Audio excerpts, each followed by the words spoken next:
Changing tracks now. I guess we can start talking about women's rights progression in the country. I mean, in the last election, abortion was a huge issue, along with gay marriage.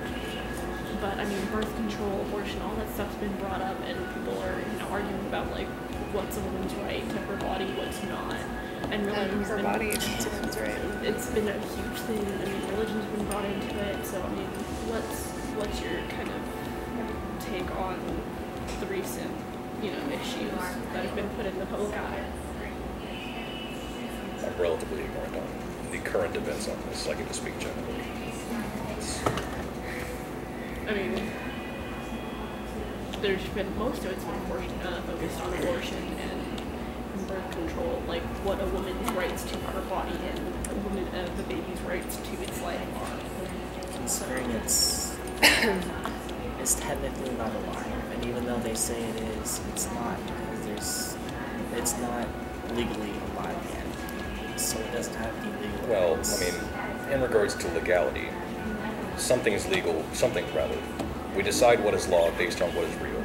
If the law says that a fetus is not alive, then that doesn't necessarily mean that it's not alive. But the law does not say it is not alive, and the law does not say it is alive either. The law does not determine that science does. Yes. And while the child itself might not have a consciousness, it's still attached and receiving nourishment to a living thing, which is the mother.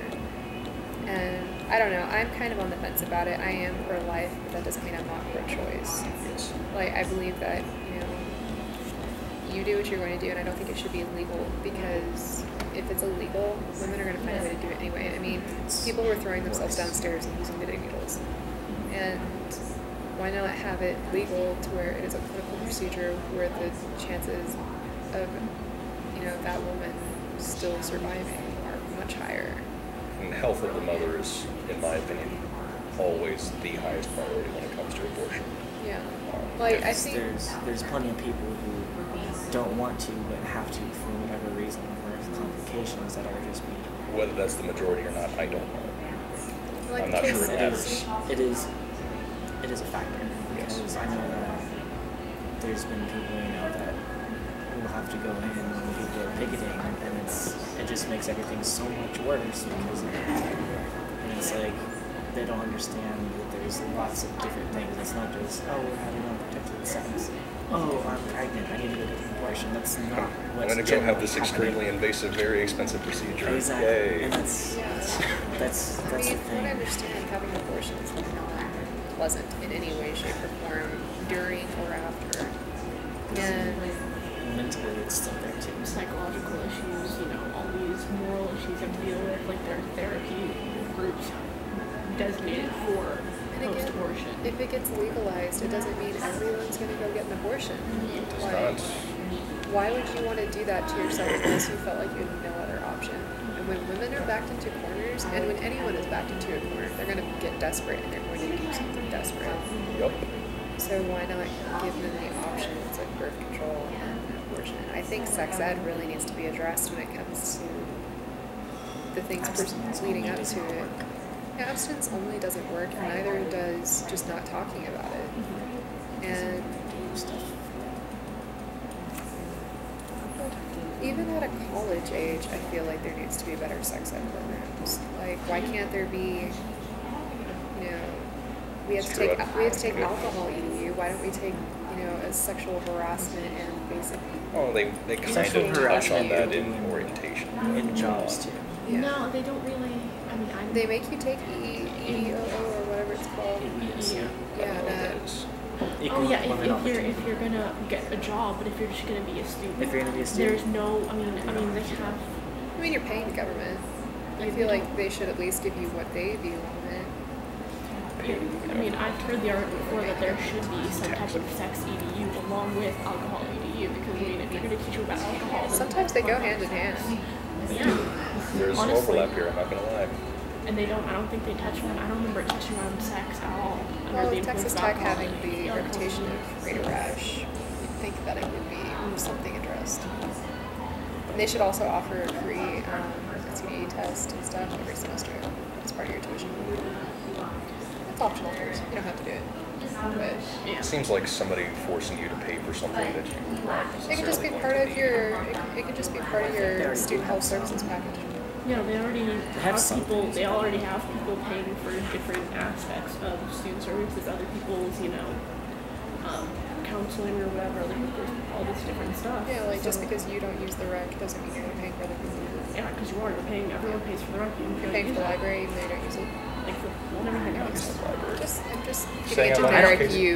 I don't use the library. I hardly ever go to the library. It's quite frequently. But when I do, I like it.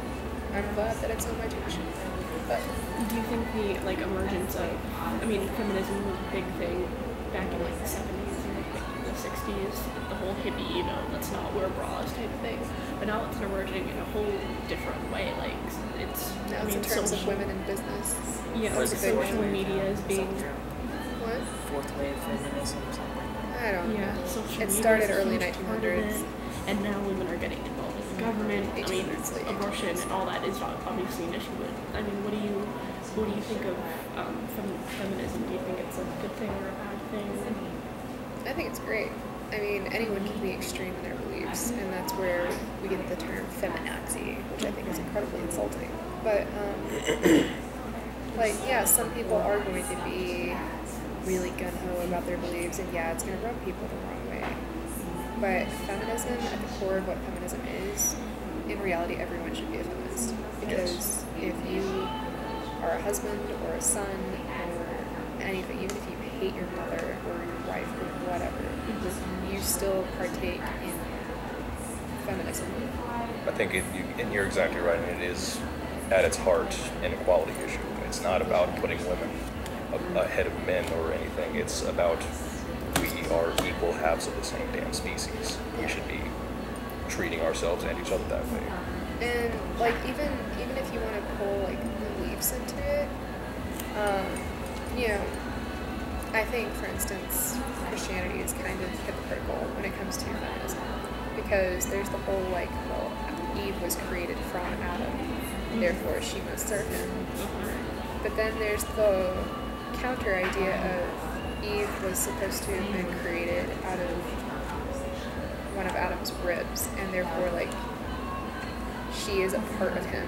She is An an extension of essence his of being. him. Well, there's the idea of her coming from his side, meaning she's supposed to stay by his side, and she's which like also a lesser, makes it equal. She's a lesser part of him, sort of. Well, But staying then, at someone's side means you're on even footing. Well, but then you have to take into consideration the idea of their creation myth when they're talking about Eve being the one who is seduced by the snake, and That's true. she's the one who ate the apple, so she's the one who committed first sin, that type of thing. Maybe it's because women actually want to try new things. Just saying. But I mean, Just saying that women are better in this aspect. Yes. Damn it. We like reading directions too. I actually do read the directions, and I don't check read maps, and I go to the library, and I'm a feminist, so You know. I actually know. Not on the list. I think you could definitely take it either way for any religion, equal rights for men or inequality.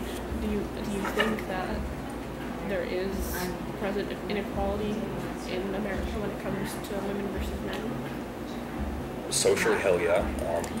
When it comes to business and economy, I've never seen it, so I can't say. It's hard to say that it does. I wouldn't say it's entirely from very personal.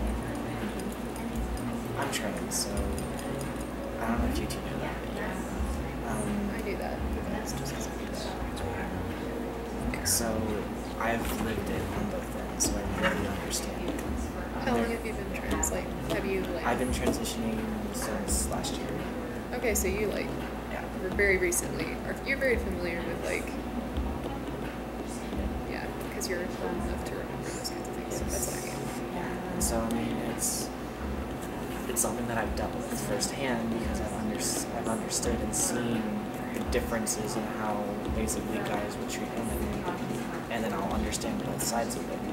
Now that I'm basically in that role, I have physically dealt with it, and there's definitely differences. There really is, and I mean, so far I haven't come into any problems with people being really negative or anything, but there's certainly certain things that happen that either guys will do or anything that is just kind of wrong and they don't realize it. I mean, luckily it's not as bad as it used to be, especially now that I'm in the tech field. It's dominated by men, and a lot of the times I kind of have to prove myself that I know what I'm doing, and I've kind of seen that here and there. Do you feel that that's more a part of the